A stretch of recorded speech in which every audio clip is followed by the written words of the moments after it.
প্রচুর মারতে হবে আর হেরে গেলে তো হেরেই গেলাম, সমস্যা নেই। খুব ভালো লাগতেছে প্র্যাকটিসে, ঘামাচ্ছি, খেলতেছি।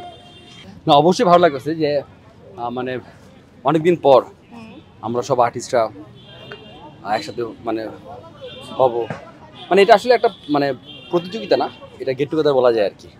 তো ভালো লাগতেছে আর কি। এবং আমাদের টিমের মানে প্রত্যেকটা টিমের মানে এক একজন মেন্টর আছে। আমাদের টিমের যেমন রাজ ভাই, কোনো টিমে আমাদের সেলিম ভাই, তারপর প্রবীর দা আছে, অংশ ভাই আছে। এই তো ভালো লাগা তো আছেই অবশ্যই। তখন মানে এরকম ঘামাইনি, এখন ঘামাচ্ছি, তার মানে প্রস্তুতিটা অবশ্যই বেশি আগের থেকে।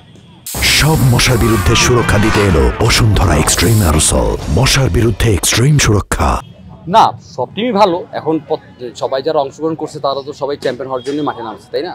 তো আমরাও ইনশাল্লাহ আমাদের টিম অন্য টিমের থেকে আমার মনে হয় বেটার। সো আশা করি আমরা জিতবো ইনশাল্লাহ। আর হেরে গেলে তো হেরেই গেলাম, সমস্যা নেই। এটা তো অবশ্যই ভালো, দর্শক যত বেশি হলমুখী হবে, যখন আমি সিনেমা করব দর্শক যাবে আরও বেশি, ভালো না? অনেক মানে অনেক অডিয়েন্স ভাই ব্রাদার যারা দেখছে হোসেনের গল্প, আমাদের রুমেল ভাই বানাইছে, তো সবাই বলছে যে ভাই আপনার পলাশ ভাই এত হাসান কেন, মানে কাঁদাইলেন, আপনাদের থেকে আশা করি নাই। তো এরকম অনেকে আমাকে বকা দিয়েছে, আপনি কাবিলা বাড়ি কেন আসছেন, মানে হোসেনও ভুলে গেছে আবার, মানে এরকম আর কি অনেক হয়েছে। তো এটা আসলে দর্শকদের ভালোবাসা। আসলে তখন মোটামুটি আমি, পলাশ, আমাদের সুনীল ভাই, সবাই প্রত্যেকটা আর্টিস্ট, মিঠু আপা, সবাই আসলে গল্পে না ইনভলভ হয়ে গেছিলাম।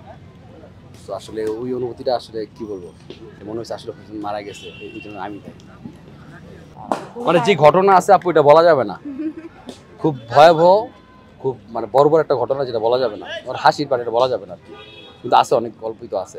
অনুভূতি হচ্ছে তখন কষ্ট করা লাগে না, এখন কষ্ট করে 6 মারতে হবে, তখন তো ছোট বড় উঠে দিচ্ছে 6 হয়েছে, এখন তো ভাই প্রচুর মারতে হবে আর কি, প্রচুর ঘাম ঝরাতে হচ্ছে, শক্তি লাগবে প্রচুর। এই জন্য আমাদের মেন্টর আমাদের খাওয়াবে, আমি আশা করি।